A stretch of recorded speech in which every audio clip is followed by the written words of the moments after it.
First of all, thank you so much to everybody for making it here today. We've had a lot of people contacting us saying, yeah, thanks for doing this when the trains are striking. That's a really helpful step.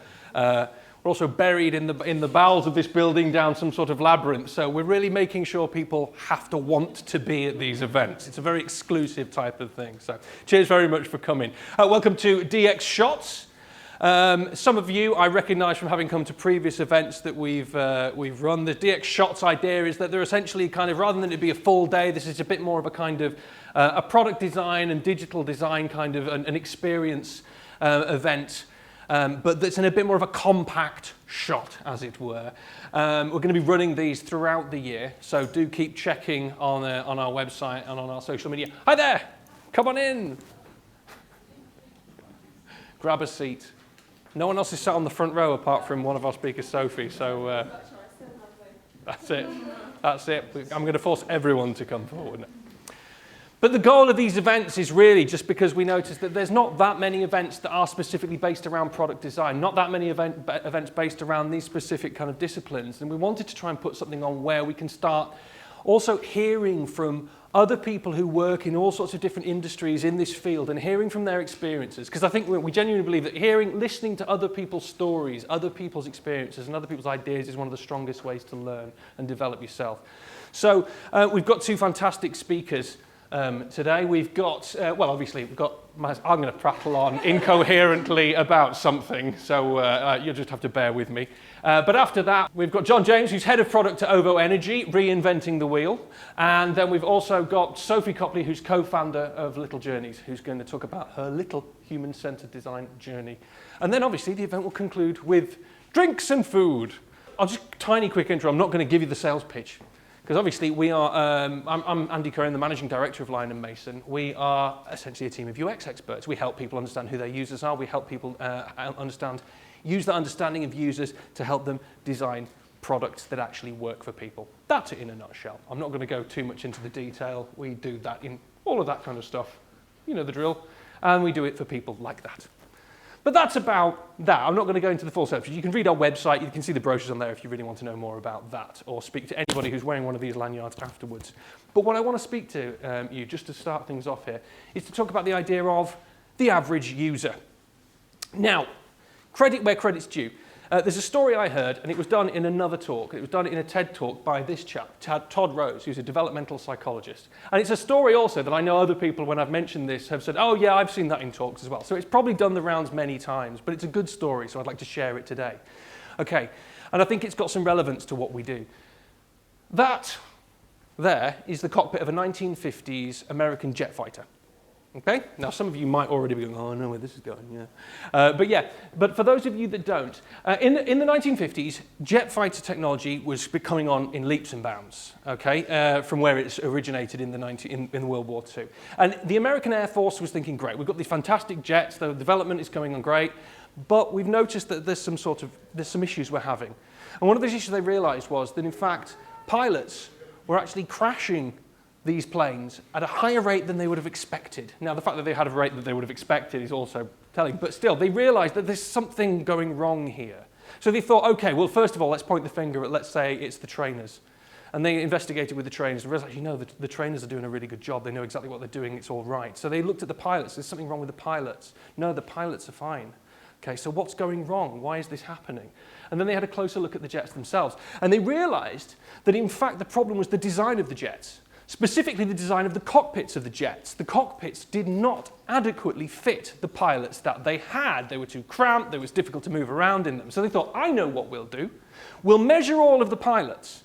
And what we'll do is we'll get all those measurements of the pilots and we'll work out what the average pilot size is and we'll design a cockpit for the average pilot size, okay? And that will work. But when they did that, they uncovered something that surprised them. That whilst it's entirely possible to take average measurements of all the different pilots, when they actually looked at the details and they worked out what that average was, not one of their pilots actually fit into the average size cockpit. And because the thing they discovered there is actually obviously people are all sorts of different parameters of measurement, and those measurements can be outside of that. An average doesn't necessarily allow for someone who's got slightly longer legs than you expect or is slightly wider than you expect. So they had a problem. So how do they solve this issue? Well, it was actually incredibly simple, and it was incredibly elegant, and it was cheap to do. And they basically created an adjustable seat. And that adjustable seat was then rolled out, and you can see that now, and we've got them in cars now and everything like that, and that's, it's taken as given. But at the time, that wasn't something that was immediately obvious. It wasn't something that was immediately present in cars or planes. But so adding the adjustable seat solved the problem and did it nicely, cheaply, and in an adaptable way. So that's a really interesting story. Now, Todd Rose, when he first did that, when he did his talk, he was talking about the education system and about how actually, if we look at just that average, we have a problem by just designing something that works to an average. Because if you just do that, you might end up in a situation where you're actually designing something for absolutely nobody. Now, does the average user exist? Now, it might be. I don't know how many of you have experienced it, but actually, in our industry, often what we find ourselves doing in certain practices is actually kind of making an average of who a user is. Of trying to just say, okay, we've looked at all these different users and we're actually going to drill that and distill that down into an average. Some personas are actually very much like that. And again, I'm not going to get into the details that we could do a whole conference about personas and whether they're any good, whether they're useful, whether they're not, whether it's certain different circumstances. Hey there. And whether or not, but I'm not going to get too much into the weeds of that. But there are definitely personas. And we've used personas ourselves, so I'm not just kind of hitting on personas here, but actually some personas can just be a very reductive distillation of a lot of very different user features and user parameters into just a very, very average slice. And sometimes we do that because it's simple. And sometimes we do that because it's just easier to do that when faced with what seems like masses of chaos in terms of all the different user types and aspects that we can have. But I think it's an important thing that we maybe need to consider is that the right approach and is that the right way of doing things? Because actually think about this in another way. Okay, if you're going to design a tunnel, and you're going to design that tunnel by thinking, okay, let's think of all the vehicles that we're going to send through that tunnel. We're going to measure all those vehicles. We're going to decide what the average size of a vehicle is, and that's going to determine the size of our tunnel. Now, when you launch, on the opening day of that tunnel opening, you're going to find there's a lot of big trucks slamming into the side of it and having the tops of the trucks knocked off. Because the average size of that vehicle is not the size that needs to come through it. Now, take that tunnel and imagine that's your checkout process, or that's another process in your service. And if you're just designing for that average, for that kind of conglomeration of all those different factors into an average, then you're going to have a lot of users that literally can't get through that process, who can't make it through that process. So what do we do? Well, then having a think, and I'd love to hear your thoughts afterwards. This is not by no means the kind of be-all and end-all of the solution for this situation, but what do we do is define parameters. We've actually done this on a very recent project. We've defined parameters. Rather than trying to think of it in terms of different user personas, we haven't done that. We've actually started thinking about, well, what's the parameters of the users that we recognize?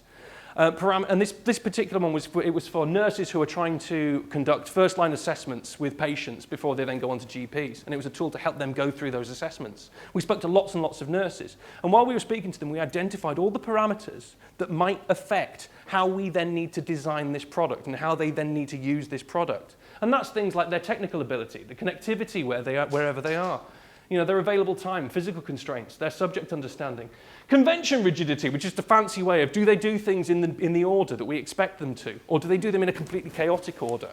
And actually, we found very, very much similar kind of things. We found that there was plenty of people who had low technical ability, but very high connectivity, available time was minimal, but they would jump around. And what we see is we've got these kind of boundaries and these edges, and we start seeing the differences between actually, rather than thinking about this one user needs these one things, we think about users as this whole group of people with lots of different chaotic differences in parameters. And start thinking about, okay, well, we need to design a product that's going to fit all of that.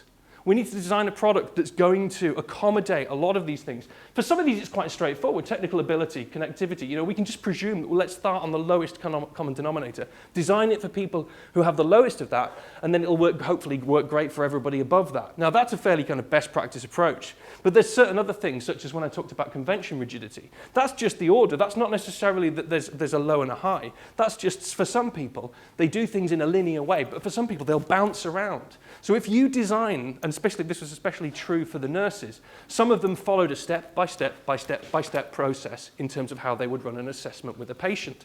But some of them, and usually the more experienced ones, just used their instinct, and they would leap around that journey all over the place. And we knew that if we made a system, it couldn't be linear. It would have to follow some form of linear pattern because there needed to be at least some sense of order, but we also needed to enable and design the system that also allowed for the people who were down here to be able to move around in a way that was much more organic to their way of working in real life. Because systems have to work with people in real life. Because if they don't, with the best will in the world, if they don't work with what people are doing in real life, people won't use them. So again, I think approaching things from a little bit more of this perspective helps you start seeing where those boundaries and those edges are. There's another few things that you could do. I mean, personalization is one thing that somebody has once said to me, oh yeah, well you could just make a system where it's personalized so someone can personalize it. That's a dangerous game to play, I find, actually, because personalization can be very effective sometimes when it's used in small or specific circumstances. But there's plenty of examples where personalization, limitless personalization, can go very, very badly wrong for people. I mean, can anybody tell me what that is? What massive, massive, world-changing website is that? MySpace, yes. MySpace, for those that didn't know, gave users, and there's probably a few people going, oh yeah, I did that to mine. It gave fairly limitless visual customization abilities to its users, and it resulted in abominations like this. Or like this one, absolutely spectacular. It was a great heady time to be working in the internet at that point, but yeah, that's mine actually. But actually, there's an alternate to personalization, which doesn't have to be exclusive to it. But if you think about flexibility, thinking about designing products that have flexibility for the different ways in which people want to use it, flexibility for the different types of users that are going to be needing to use it. And again, thinking to those parameters and identifying those different parameters for your users and thinking, well, what can we do in our design to make it flexible for those users? And that can sometimes seem complicated, but actually, it can reap huge rewards because it stops people going in. The reason why I put that up, actually, this is just straight from the news today. See how current my presentation is.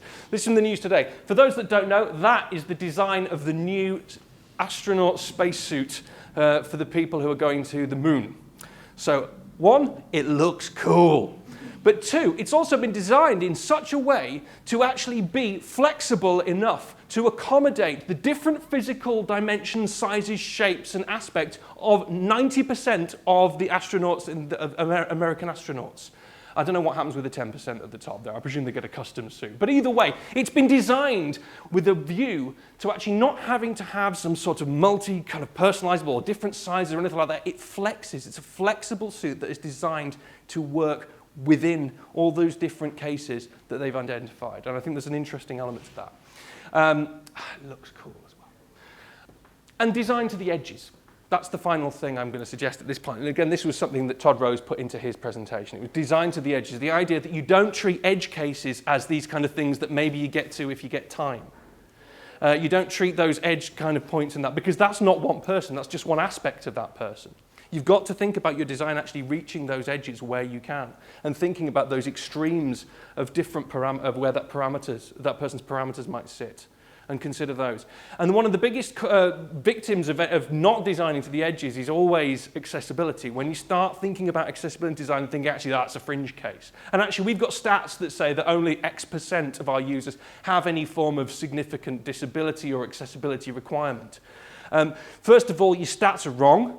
They will be wrong 100% of the time, because there's always people that will have far more either hidden, undeclared, or currently don't have accessibility requirements, but will have at some point. And there's a great illustration of this with Microsoft Design Toolkit, one page of their design toolkit, where I love the way that they illustrate this. Again, it's talking about an accessibility requirement, but in terms of it being permanent, temporary, or situational. So for touch, yes, the thing that people might automatically think of when they think, okay, a touch accessibility requirement, oh, someone's only got one arm, so they've only got one hand to use something. That's a permanent example. But temporary is an arm injury. Anyone in this room could have that. Your arm's in a sling. Situational, even more interesting, I'm holding a baby.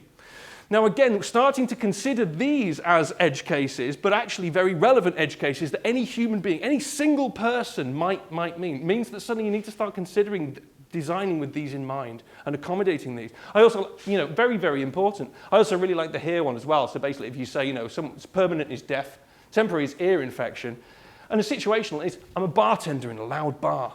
And we've had a similar situation where we designed something for people who worked in factories, and it was touchscreens inside factories. And the idea is if we'd gone away and just not thought about the very noisy, loud environment and decided there should be some audio triggers, or audio kind of like nudges inside this system, that'd have been a complete waste of time. Not considering these edge cases, not considering these things, or seeing them as edge cases, is often a really kind of dangerous game to play.